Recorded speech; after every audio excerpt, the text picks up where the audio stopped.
Pirates have a reputation, admittedly earned, for being ruthless, bloodthirsty killers. Life on the high seas demanded so much of those willing to brave it that it became customary for new pirates to develop an honorable accord. Pirates had a surprisingly complex culture, and what's crazier to us is that movies have barely scratched the surface of their traditions. Today we're going to look at the bizarre pirate traditions you may have never heard about. But before we do that, use that mouse, click and subscribe to Weird History, and leave us a pirate-inspired line or two.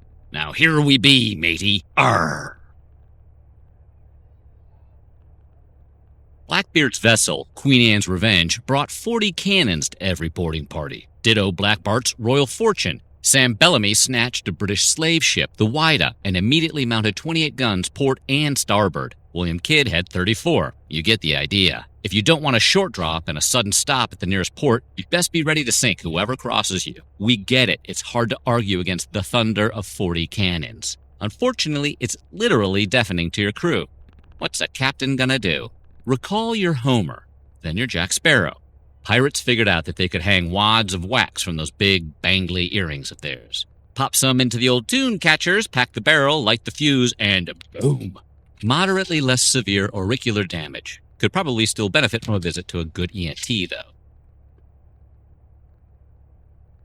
Besides being handy for wax storage and personal expression, Buccaneer bling served an eminently practical insurance policy. Pirates are all about the sea, but there's nothing romantic about an eternity bobbing about in the bottom drawer of Davy Jones's locker, slowly being eaten by hungry halibuts. A pair of gold or silver earrings meant a pirate could breathe easy on that count. Melt them down and sell them, and you got enough cash to pay for a casket, and if they're really shiny, a funeral of your very own, even if your corpse is less than fresh because it washed up on a beach somewhere. Pirates had a bunch of superstitions about the hoops, too. Fish stories abound about the bling. They prevent seasickness. They cure bad eyesight. A gold earring can keep you from drowning. Those pirates who had homes to go back to engraved their home port and home folks' contact info inside their earrings. But considering the penalty for piracy and the accompanying public spectacle, a lot of those baubles probably went to wigs or opium or a new fence for the yard.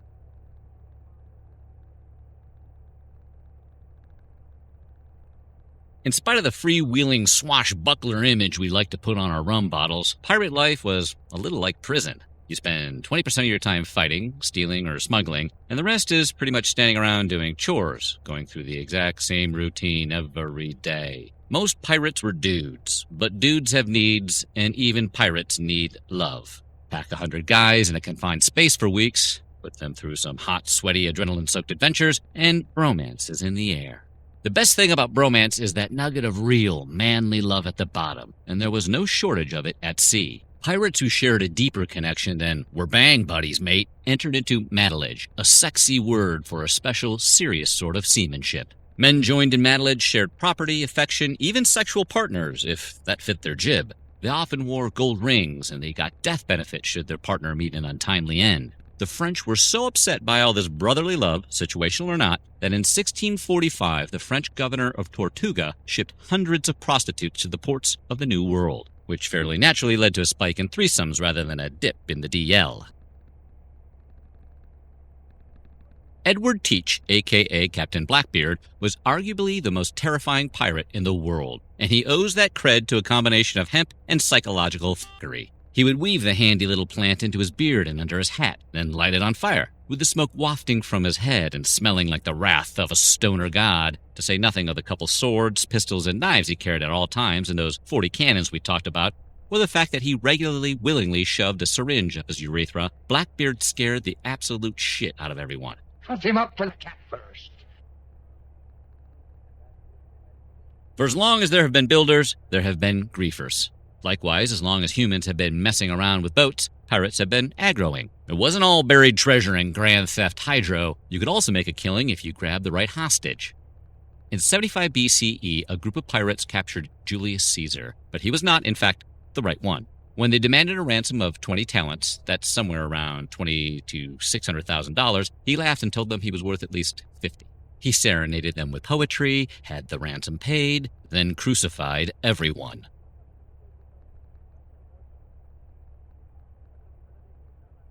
Under the ever-present threat of scurvy, tetanus, syphilis, gangrene, and bodily injury, veteran pirates could get pretty raggedy. Some of them were out an eyeball or two, but others wore those iconic eye patches to preserve their night vision. If you've ever squeezed one eye shut to keep from stubbing your toe on your way to the bathroom at 3 a.m., you know exactly what we're talking about. Even on modern ships, the quality and intensity of light changes dramatically above and below deck, and a pirate had to be able to swash and buckle and navigate stairs without breaking his neck.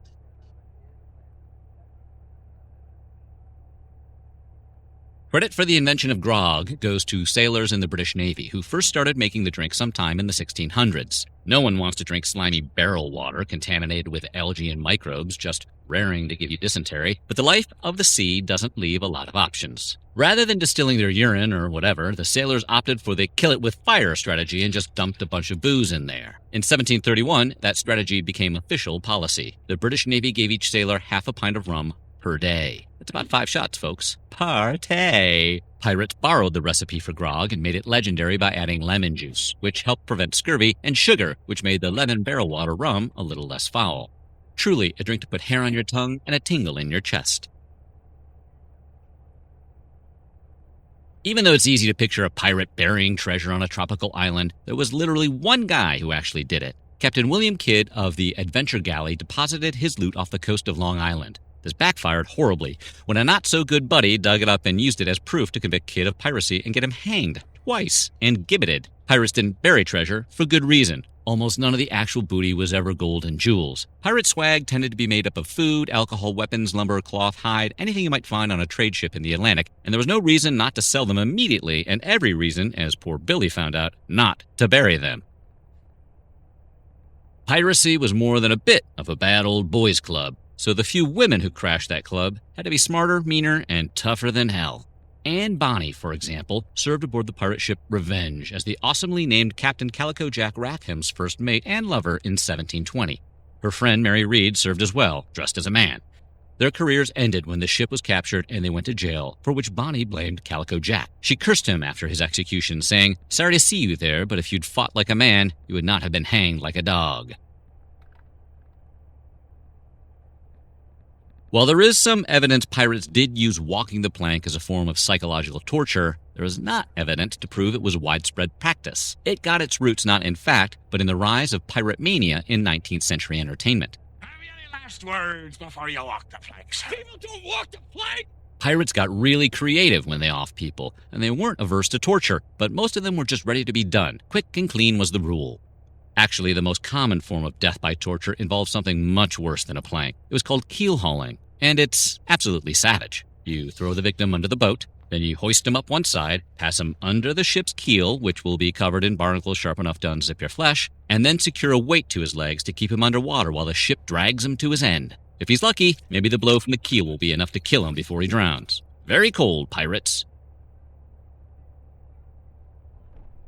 The first mention of the Jolly Roger comes out of A General History of the Pirates by Charles Johnson in 1724, but there are a few different versions of it. Your alternative pirate flag might have red skeletons, hourglasses, men standing on skulls. You see the pattern here.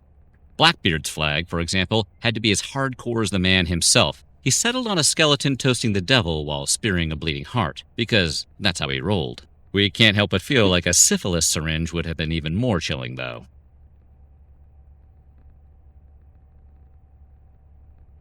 The Jolly Roger flag that flew from pirate masts was terrifying before it was a cliché, but the most dreaded sea flag was red, not black. A ship hoisting a red flag warned its enemies that no mercy would be given to a captured ship. Everyone on board would be slaughtered on sight. The flag was called the Bloody Red, and if it went up, sailors, even other pirates, under siege would, more often than not, say, "No thanks," and jump ship. Talking of cold mofos, pirates did historically maroon people when they did something wrong enough. It was one of the worst death sentences you could get because it was slow. Typically, those marooned were the big-time screw-ups, disgraced pirates who violated the rules of their ship. They were dumped on an isolated sandbar with just the clothes on their backs, a small portion of water, and a weapon for short-term survival. And if they were cowards, you know. You can be one pistol as before, and you can be the gentleman and shoot the lady and starve to death yourself. Some men actually managed to survive being marooned. Another pirate crew might discover and rescue them, but as you can imagine, it didn't happen very often. The Atlantic is a big place, and since pirates don't bury treasure, there's not a lot of impetus to go sniffing around desert islands. So what do you think? Any of these facts surprise you? Let us know in the comments below. And while you're at it, check out some of these other videos from our weird history.